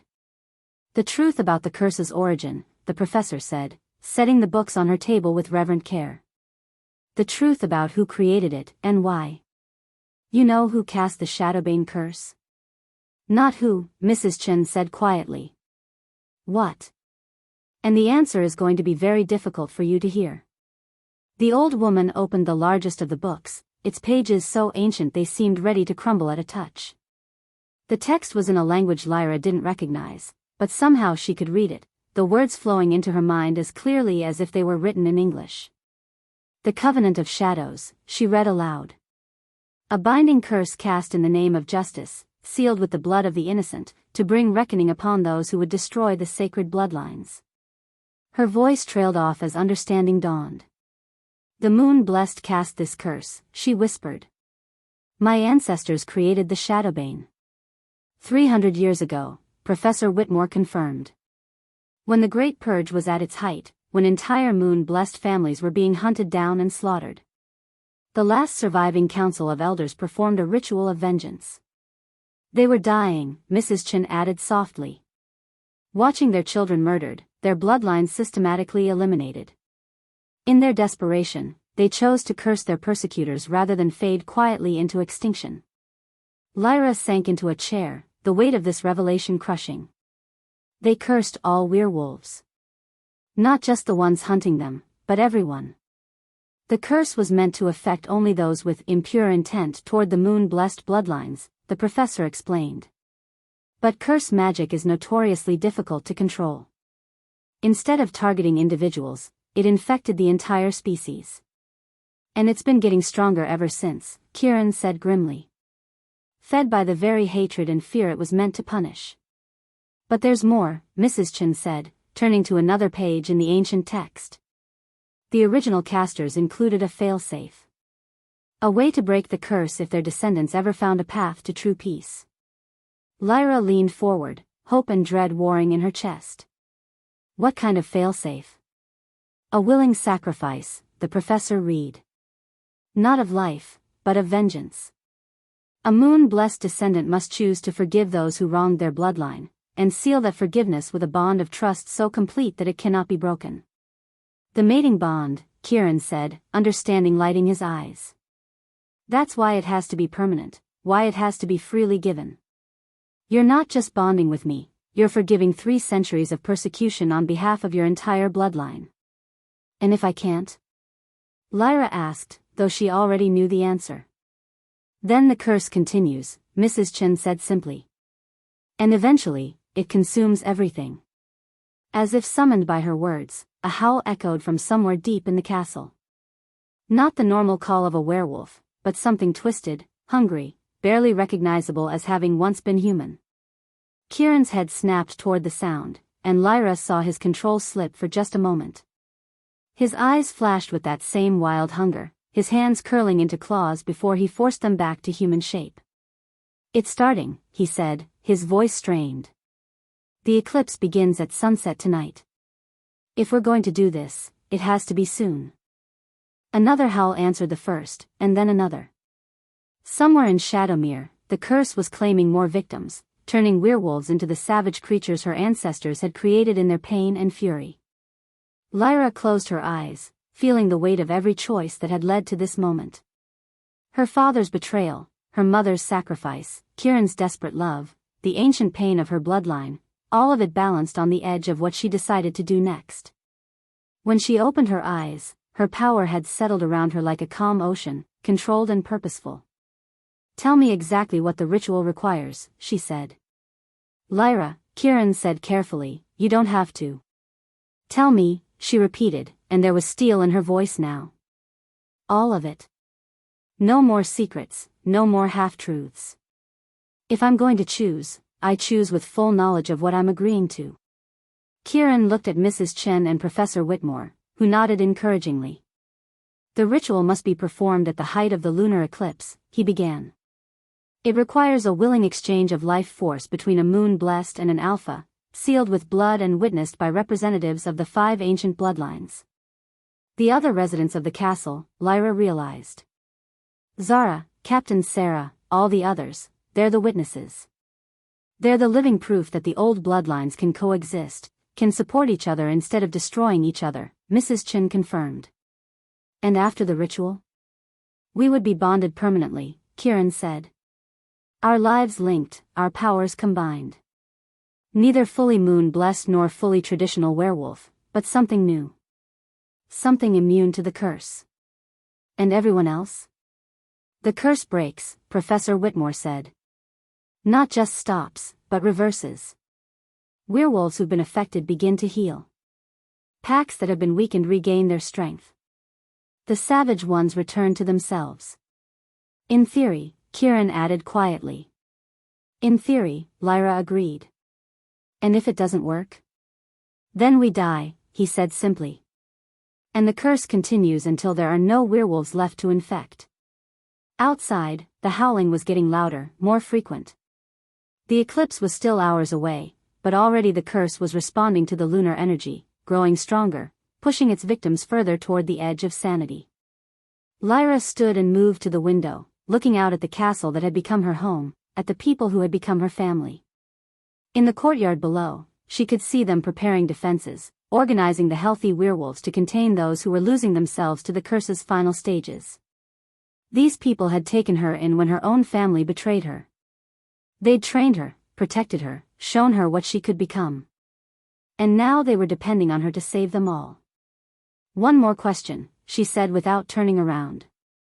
"If I agree to this bond, if I become your mate and co-ruler, what happens to who I am? Do I disappear into us, or do I remain myself?" "That," Kieran said softly, "depends on whether you trust me enough to find out." Trust. After everything that had happened, everything she'd learned about the lies and manipulations that had shaped her life, he was asking her to trust him with not just her life, but her very identity. The howling outside grew louder, more desperate. Whatever was happening in the castle, it was getting worse. Lyra turned from the window to face the man who'd rescued her, trained her, and now needed her to save them all. The man whose curse-maddened eyes still held traces of the gentleness she'd fallen in love with. "When do we begin?" she asked. The relief in his face was so profound it took her breath away. But underneath it, she could see the hunger still lurking, waiting for the eclipse to either cure him or claim him completely. Either way, they would face it together. Whether that would be salvation or damnation remained to be seen. Chapter 7. The ancient texts lay spread across the table like accusatory fingers, their pages yellowed with age but their words burning bright with terrible truth. Lyra traced the faded ink with trembling fingers, reading the same passage for the 3rd time, hoping somehow the meaning would change. Elena Silvermoon, last daughter of the pure bloodline, attempted the breaking in the year of the harvest moon. The ritual failed at the moment of completion when the subject refused to embrace the shadow aspect of her nature, choosing mercy over justice, forgiveness over retribution. The curse remains unbroken, and Elena Silvermoon is lost to us. "Lost to us," Lyra whispered, looking up at Professor Whitmore. "What does that mean, exactly?" The old man's face was grave as he settled into the chair across from her. Outside, the sounds of preparation echoed through the castle, weapons being sharpened, defenses being strengthened, warriors being organized for what everyone knew would be their final stand. "Your mother tried to break the curse 20 years ago," he said quietly. "She'd reached full maturity of her powers, found a worthy alpha to bond with, gathered the necessary witnesses. Everything was in place. But she refused to complete it?" "Not refused," Mrs. Chin corrected, entering the room with a tea service that nobody wanted but everyone needed. "She couldn't. The ritual requires more than just power and love, Lyra. It requires the bonded pair to accept and embrace every aspect of their nature, both light and shadow." "I don't understand." Professor Whitmore opened another book, this one bound in black leather that seemed to absorb the lamplight. "Moon-blessed powers aren't just about healing and connection, child. Your ancestors were also capable of tremendous destruction when necessary. The ability to unravel life itself, to command absolute obedience, to inspire such fear that enemies would flee rather than face you in battle."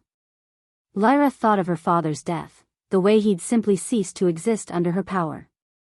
The violence. The capacity for harm. Exactly. Your mother was raised to be gentle, compassionate, focused only on the healing aspects of her heritage. When the ritual required her to fully embrace her capacity for dominance and destruction. Mrs. Chin shook her head sadly. She couldn't do it. She pulled back at the crucial moment, and the magical backlash nearly killed her. What happened to her after that? "She went into hiding," Professor Whitmore said. "Changed her name, suppressed her abilities as much as possible, tried to live a normal life. That's when she met your father." "The first time," Lyra said bitterly. "Before his grand schemes. Thomas Blackthorne wasn't always the man who betrayed you," Mrs. Chin said gently. "When Elena first met him, he was genuinely trying to protect her. The failure of the ritual had marked her somehow, made her visible to those hunting moon-blessed bloodlines. Thomas offered her sanctuary, a new identity, a chance to disappear completely. But he changed. Power corrupts," Professor Whitmore said simply. "When Thomas realized what Elena truly was, when he understood the potential she represented, yes, he changed. And Elena paid the price." A commotion in the courtyard interrupted their conversation, shouts of alarm, the clash of weapons being drawn. Lyra moved to the window and felt her blood turn to ice at what she saw. Rival pack banners flew from every approach to the castle. The Northern Ridge Pack from the mountains, the Iron Claw Alliance from the Eastern Territories, even the Southern Marsh Wolves who rarely left their swamplands. Hundreds of warriors, all converging on Shadowmere with obvious hostile intent. "They're not waiting for the eclipse," she said, gripping the windowsill hard enough to crack the stone. "They're attacking now." "Of course they are," Kieran's voice came from the doorway, rough with exhaustion and barely controlled rage. "They know what we're planning.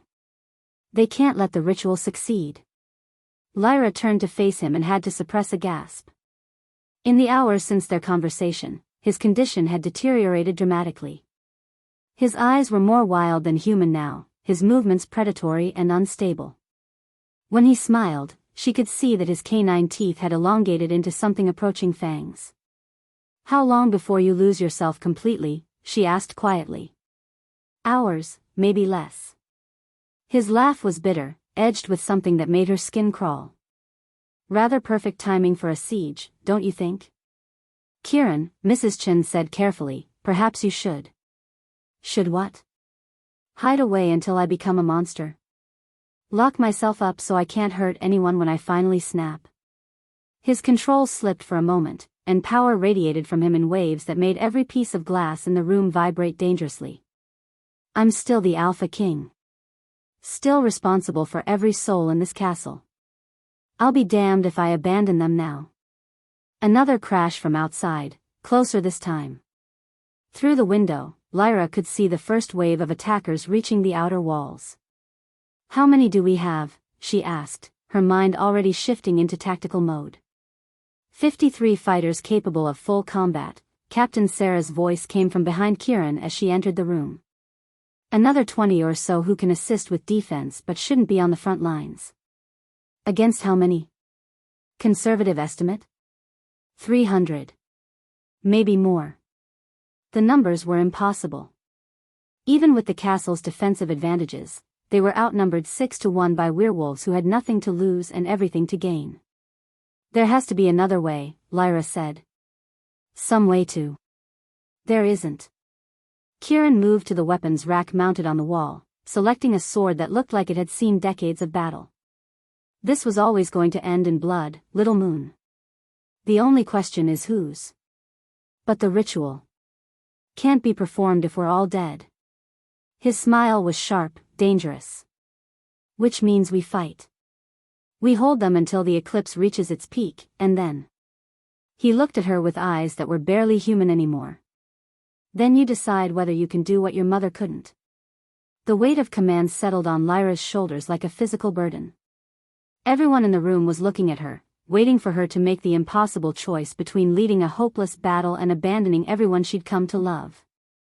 She thought of her mother, pulling back from the ritual at the crucial moment because she couldn't embrace the darker aspects of her nature. Elena had been raised to be gentle, to heal rather than harm. But Lyra had been forged in a different crucible, betrayed by family, sold like livestock, taught that gentleness was weakness and compassion was a luxury she couldn't afford. Maybe that was what the curse required. Not someone pure and good, but someone who understood that sometimes salvation required damnation. Sarah, she said, her voice carrying an authority that surprised everyone, including herself. What are our defensive capabilities? The walls can hold for a while, but once they bring siege equipment. The scarred woman shrugged. Hours at most. Then we don't let them use siege equipment. Lyra moved to the window, studying the attacking forces with new eyes. Not as an impossible obstacle, but as a tactical problem to be solved. They're counting on overwhelming us with numbers, but they're also spread out, uncoordinated. Different packs with different fighting styles and different goals. You want to divide them, Professor Whitmore said, understanding dawning in his ancient eyes. I want to turn them against each other. Power began building around Lyra, not the uncontrolled storm of earlier but something focused and purposeful. Moon-blessed abilities aren't just about connection and healing. They're about influence, about making people feel what you want them to feel. Lyra, Mrs. Chen said carefully, that kind of manipulation is exactly what the ritual requires me to embrace. Lyra turned from the window, and something in her face made even Kieran take a step back. My mother failed because she couldn't accept the shadow aspects of her power. She tried to break a curse born of vengeance with nothing but light and love. And you? Kieran asked quietly. I'm going to break it with truth. All of it. Light and shadow, healing and destruction, love and hate. She looked around the room at the people who'd become her family. But first, we survived this battle. The next hour was a blur of organized chaos. Lyra found herself at the center of a web of activity, coordinating defenses with a tactical acumen that seemed to come from somewhere deep in her bloodline. She positioned archers on the battlements, organized mobile strike teams to harass the attackers, and most importantly, began working her influence on the enemy forces themselves. It started subtly, a whisper of doubt sent to the Iron Claw warriors about their Northern Ridge allies. A suggestion of suspicion planted in the minds of the Southern Marsh wolves about whether they were being used as cannon fodder. Moon-blessed powers had always been about emotional connection, but Lyra was learning that connection could be a weapon as well as a tool of healing. It's working, Zara reported, returning from a scouting mission beyond the walls. The Northern Ridge and Iron Claw forces have stopped coordinating their attacks. I saw 2 separate skirmishes break out between different pack contingents. Good, Lyra said, not looking up from the battle plans spread across the table. But it won't last. Someone down there is smart enough to figure out what I'm doing. As if summoned by her words, a howl echoed across the battlefield, not the chaotic sound of individual wolves, but something organized, purposeful. A pack call that cut through all the confusion and doubt Lyra had been sowing, pulling the disparate forces back together with supernatural authority. Alpha Morrison, Kieran said grimly, recognizing the call. I should have known he'd take command once the fighting started. Can you counter it? Kieran tried to respond with his own howl, but what came out was broken, savage, barely recognizable as communication. The curse had progressed too far. He was losing the ability to lead his own pack, let alone influence enemy forces. No, he admitted, rage and frustration radiating from him in waves. But you can. I don't know how. Yes, you do. He moved closer, and she could see the effort it took him to maintain human form. Moon-blessed pack calls aren't about dominance, they're about connection. Feel for every werewolf in this battle, friend and enemy alike. Find the bonds that link them to their packs, their families, their hopes and fears. Lyra closed her eyes and reached out with her power, extending her awareness beyond the castle walls. Immediately, she was overwhelmed by the emotional storm of hundreds of werewolves engaged in life-or-death combat. Fear, rage, determination, desperation, it all crashed over her in waves that threatened to drown her consciousness. But underneath the chaos, she could feel them. The golden threads that connected each wolf to their pack, their alpha, their purpose. And she could feel something else, the dark poison of the curse, flowing through those connections like acid, weakening bonds that should have been unbreakable. I can see it, she whispered. The curse. It's not just making them savage, it's destroying their ability to work together, to trust each other. That's why they're willing to fight us, Kieran said. The curse makes cooperation impossible in the long term. Eventually, every pack will turn on every other pack until nothing remains. Unless we break it. Unless you break it. Lyra opened her eyes and let out a howl that was nothing like the traditional werewolf call. This was something older, deeper, carrying harmonics that resonated in the bones of every supernatural creature within miles. It spoke of ancient bonds and forgotten loyalties, of the time before the curse when all werewolves were part of a greater whole. The effect was immediate and dramatic. Fighting slowed, then stopped entirely as warriors on both sides found themselves overwhelmed by a longing for something they'd lost but never quite forgotten. For just a moment, the battlefield was silent except for the wind. Then Alpha Morrison's counterhowl shattered the peace, harsh and discordant, pulling his forces back to their purpose through sheer dominance and will. Impressive, a familiar voice said from behind them. But ultimately futile. Lyra spun around to find Captain Sarah standing in the doorway, but something was wrong. The woman's posture was different, more arrogant, and her scarred face wore an expression of cold satisfaction that Lyra had never seen before. Sarah, she said carefully. Oh, Sarah's still here, the captain replied conversationally. Locked away in her own mind, screaming helplessly while I use her body for more important purposes. Kieran snarled, his deteriorating control making him more wolf than man. Possession. You're one of the purists. Better than that, Sarah's voice said with obvious pleasure. I'm Marcus Vex. Did you really think death could stop someone with my resources? I've been riding in your precious captain's mind for weeks, gathering intelligence, waiting for the perfect moment to strike. The betrayal hit Lyra like a physical blow. Sarah had been her friend, her protector, someone she'd trusted completely. And all this time, she'd been compromised, used by their enemies. The defenses, Lyra said, understanding flooding through her. You've been feeding them information about our defenses. Every detail, Vex confirmed through Sarah's mouth. Guard rotations, weapon stores, the location of the ritual chamber, everything. Did you think we'd attack without knowing exactly how to hurt you most? Fight me, Kieran growled, power building around him in dangerous waves. Leave her body and fight me directly, coward. Why would I do that when I can watch you tear your beloved captain apart with your own claws? Vex laughed, a sound made hideous by coming from Sarah's throat. The curse is winning, Alpha King.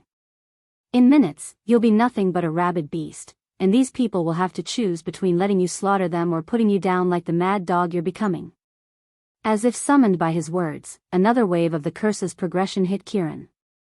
His human form wavered, becoming something caught between man and wolf, and his eyes went completely feral for several long seconds before he managed to wrestle back control. Lyra, he said through gritted teeth, whatever you're going to do, do it now. I can't hold on much longer. Outside, the battle was resuming with renewed intensity. Morrison had reorganized his forces and was pressing the attack from 3 directions simultaneously. Through the windows, Lyra could see the outer walls beginning to buckle under the assault. And in less than 3 hours, the lunar eclipse would reach its peak, their last chance to perform the ritual that could save them all. The ritual chamber, she said suddenly. Vex knows where it is. Of course I do, Sarah's possessed voice confirmed. And my allies are already moving to destroy it. Even if you survive this battle, you won't have anywhere to perform your little ceremony. Unless, Lyra said, power beginning to build around her in ways that made the air itself seem to thicken, I perform it right here. That's impossible, Professor Whitmore protested. The ritual requires specific conditions, ancient protections. The ritual requires a moon blessed, an alpha, and representatives of the 5 bloodlines, Lyra corrected. Everything else is just tradition. She looked around the room at her assembled allies, the people who'd become her family, who'd trusted her with their lives and their hopes. Zara with her albino heritage marking her as other. Professor Whitmore with his vast knowledge and gentle strength. Mrs. Chen with her ancient wisdom and fierce loyalty.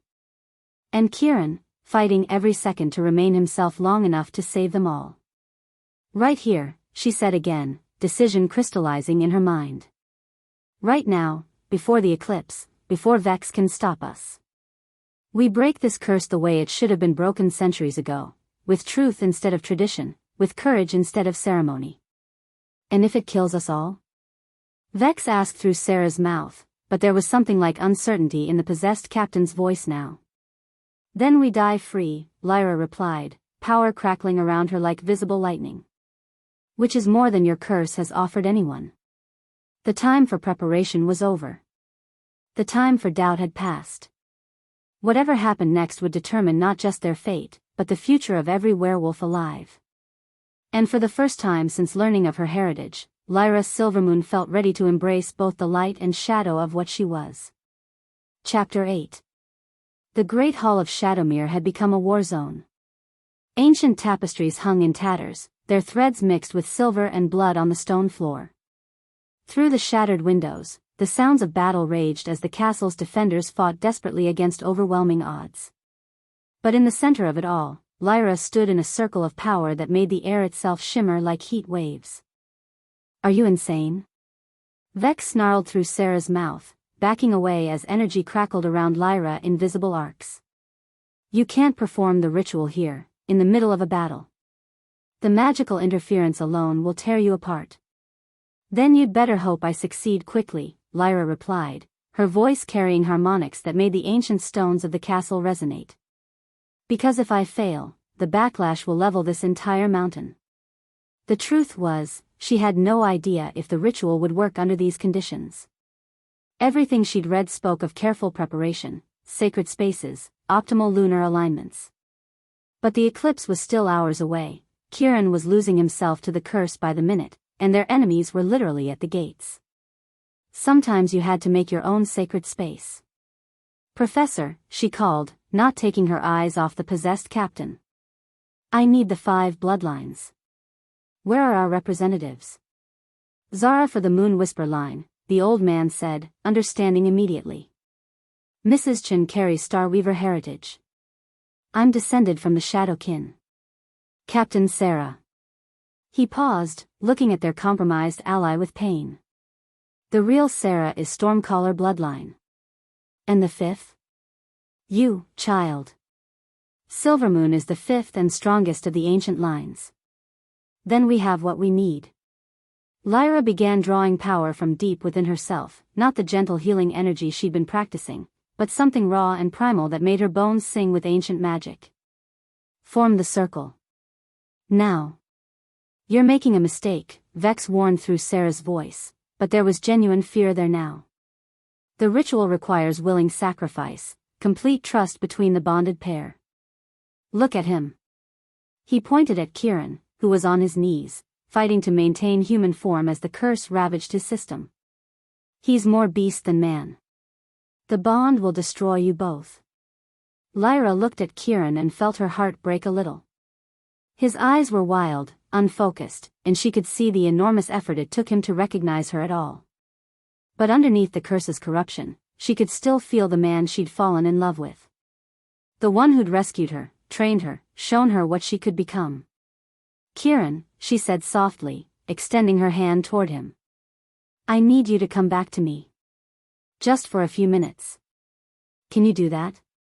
He raised his head, and for a moment his eyes cleared. "Lyra." Her name came out rough, distorted, but undeniably him. "Too dangerous. The curse. I might hurt you." "You won't." She stepped closer, power swirling around her like a visible storm. "Because I won't let you. Because we're stronger together than apart. Because this is our choice, and I choose you." Slowly, painfully, Kieran forced himself to stand. The effort left him shaking, sweat beading on his forehead, but his eyes stayed focused on hers. "The circle," Professor Whitmore said urgently. "We need to form the circle before." His words were cut off as the great hall's doors exploded inward. Alpha Morrison strode through the wreckage, flanked by a dozen of his strongest warriors. His pale eyes fixed on Lyra with predatory intensity. "Enough games," he snarled. "The girl comes with us. The curse continues." End of discussion. "I don't think so," Lyra replied, and power erupted from her in a shockwave that sent Morrison's warriors staggering. But even as she faced this new threat, she could feel other enemies moving through the castle. The ritual chamber had indeed been compromised. She could sense explosions from that direction, the careful preparations of centuries being destroyed by hostile forces. This was it. Right here, right now, in the middle of a battle with half their allies compromised and enemies surrounding them on all sides. "Form the circle," she commanded, and this time her voice carried the absolute authority of someone who'd finally embraced exactly what she was. Mrs. Chen moved first, taking her position to Lyra's left despite the chaos around them. Professor Whitmore followed, his ancient face set with determination.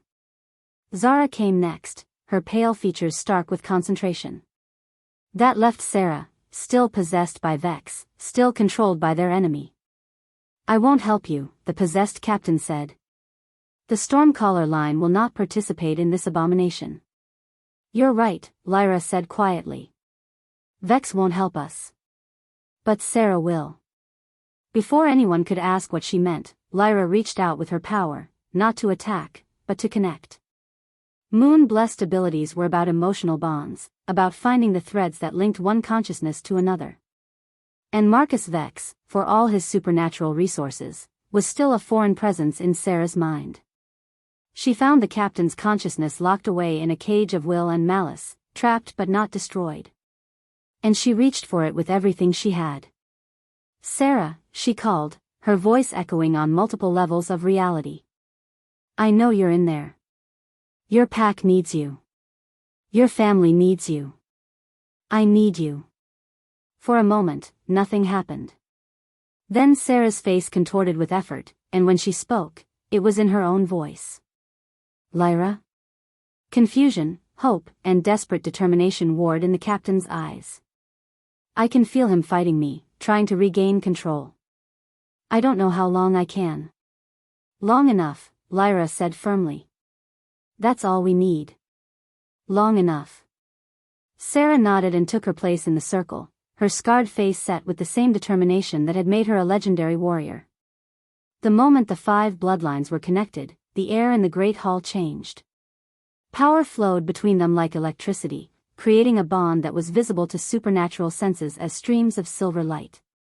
At the center of it all, Lyra felt the weight of centuries settling on her shoulders, not just her own heritage, but the accumulated hopes and dreams of every werewolf who'd ever lived. "Now," she said, extending her hand toward Kieran. "Before they can stop us." Morrison roared and charged, his warriors following, but the circle of power around them was like a wall of force. The attacking werewolves hit it and were thrown back, their weapons useless against pure magical energy. "Impossible," Morrison snarled, circling the barrier like a caged animal. "No single werewolf has that much power." "She's not a single werewolf," Mrs. Chen said, her voice carrying the weight of ancient knowledge. She's the inheritor of 5 bloodlines, the bridge between past and present, the one who will heal what was broken. Kieran stepped into the circle, and the moment his hand touched Lyra's, the world exploded into sensation. She could feel everything he felt, the curse eating away at his humanity, the desperate love that had driven him to search for her for so many years, the fear that he was too damaged to be worthy of what she was offering. And he could feel her, the girl who'd been broken by her father's betrayal, rebuilt by her mother's sacrifice, and forged into something new by the trials she'd endured. The woman who'd chosen to embrace both light and shadow, healing and destruction, love and vengeance. "I bond with you," Lyra said, the ancient words flowing from her lips as if she'd known them her entire life. Not as ruler to subject, not as superior to inferior, but as equal to equal. "I offer you my power, my heart, my very soul." "I bond with you," Kieran replied, and though his voice was rough with the effort of maintaining human speech, the words were clear and strong. "I offer you my strength, my protection, my unwavering loyalty. In this life and whatever comes after." The power building between them was beyond anything Lyra had imagined. It felt like holding lightning, like containing the force of a storm within her human frame. But it wasn't destroying her, it was transforming her. She could feel the curse, not just in Kieran but flowing through every supernatural creature in the vicinity. It was like a poison in the bloodstream of reality itself, corrupting the bonds between pack members, turning natural hierarchy into oppression, making cooperation impossible. But she could also feel its source, the ancient pain and rage of her moon-blessed ancestors, the injustice that had driven them to curse an entire species rather than fade quietly into extinction. "I understand now," she whispered, tears streaming down her face. They weren't evil. They were just broken. Pushed beyond endurance until they chose vengeance over forgiveness. "Can you heal it?" Kieran asked, and she could feel his humanity returning as their bond strengthened, the curse's hold on him weakening. "Not heal," Lyra said. "Transform. Turn the poison into medicine, the curse into blessing." She reached out with her combined power, touching every thread of connection between every werewolf within miles. The curse fought her, 3 centuries of accumulated malice and pain resisting her efforts to change its fundamental nature. But Lyra had something the original curse casters hadn't possessed. She had willing allies, people who'd chosen to trust her despite their own suffering. The 5 bloodlines poured their strength into her, and Kieran's love anchored her to what was good and pure in werewolf nature. Morrison's warriors were pressing against the barrier, trying to break through, but their attacks only fed more power into the ritual. Every act of aggression, every moment of hatred, was transformed by Lyra's will into something that strengthened rather than weakened the bonds between supernatural creatures. "It's working," Professor Whitmore breathed, wonder in his ancient voice. "I can feel it. The curse is changing." Lyra could feel it too. The poison that had been slowly killing werewolf society was becoming something else, a blessing that would make them stronger, more connected, more capable of working together. Not through dominance and submission, but through genuine cooperation and mutual respect. But the transformation was taking everything she had. Power flowed out of her in torrents, and she could feel herself changing, becoming something that was no longer entirely werewolf. The energy was rewriting her very nature, making her into a bridge between the supernatural and human worlds. "Lyra," Kieran said urgently, "you're burning yourself out. If you give too much." "It's not too much," she said, even as she felt herself becoming something beyond what she'd been. "It's exactly enough." The final surge of power erupted from the circle like a star being born. It washed over the castle, through the attacking forces, across the continent, touching every werewolf alive. Morrison and his warriors collapsed as the curse that had been driving their aggression simply stopped existing. In its place was something new, a blessing that would make werewolves stronger, more empathetic, more capable of building the kind of society they'd always claimed to want. But the cost was higher than Lyra had expected. When the light faded, she found herself transformed. Still recognizably herself, but changed in fundamental ways.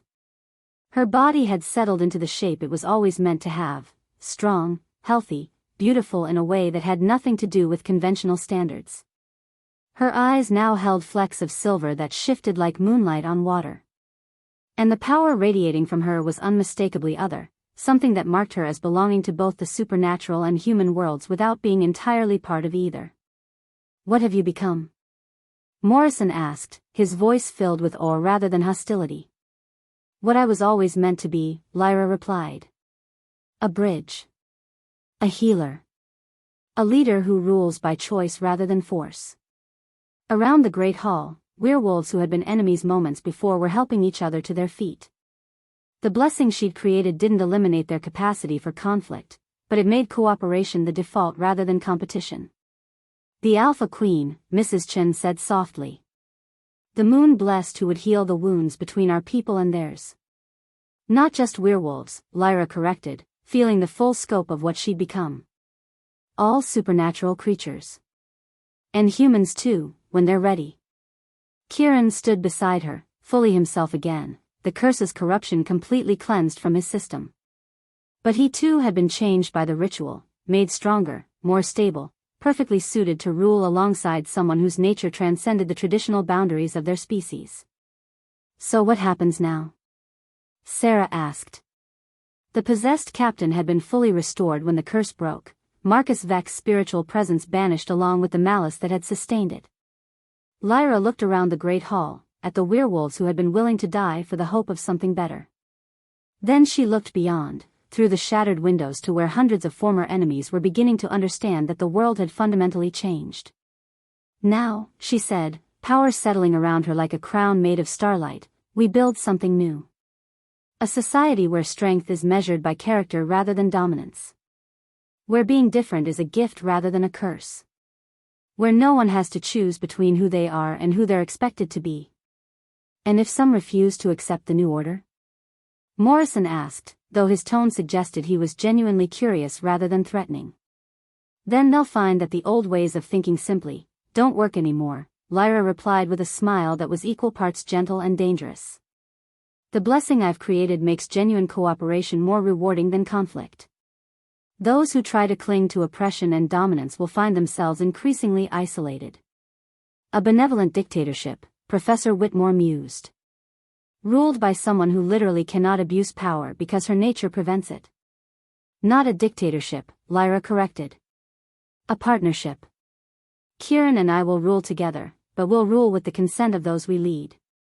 And when they no longer need us to guide them." She shrugged. "Then we'll find something else to do." As dawn broke over the mountains, painting the sky in shades of gold and rose, Lyra stood at the window of the great hall and looked out over her new domain. The castle grounds were filled with werewolves from dozens of different packs, all working together to repair the damage from the battle. Children who had been taught to fear and hate were playing together. Warriors who had been enemies were sharing food and stories. It wasn't perfect, nothing ever was. There would still be conflicts, still be those who struggled with the new reality. But for the first time in centuries, werewolves had a real chance to build something better. "Regrets?" Kieran asked, coming to stand beside her. Lyra considered the question seriously. She thought of the frightened, overweight girl who'd stood on an auction block just weeks ago, convinced she was worthless. That girl was gone, transformed into someone who could reshape reality itself. "None," she said finally. "This is who I was always meant to be. It just took me a while to figure it out." "And what about us?" He gestured between them, the bond that now connected them on every level. "Any regrets about tying yourself to a formerly cursed Alpha King for eternity?" Lyra laughed, the sound carrying harmonics that made flowers bloom in the courtyard below. "Ask me again in a few centuries." As the sun climbed higher, its light caught the silver threads that now visibly connected every werewolf in the vicinity, bonds of trust and cooperation that would spread across the continent as more packs encountered the transformed reality Lyra had created. She'd saved her species by becoming something beyond it. She'd broken a curse by embracing both its light and shadow. And she'd found love by learning to love herself first. Not bad for a girl who'd started this journey convinced she was nothing more than a disappointment to everyone around her. The future stretched out before them, full of challenges and possibilities in equal measure. There would be humans to negotiate with, other supernatural species to integrate, and the constant work of building a society based on cooperation rather than dominance. But for the first time in her life, Lyra Silvermoon, Alpha Queen of the Moon Blessed, bridge between worlds, healer of ancient wounds, was exactly where she belonged. And she was no longer afraid of what she might become. Thank you for listening to this story. Like, share and subscribe for more.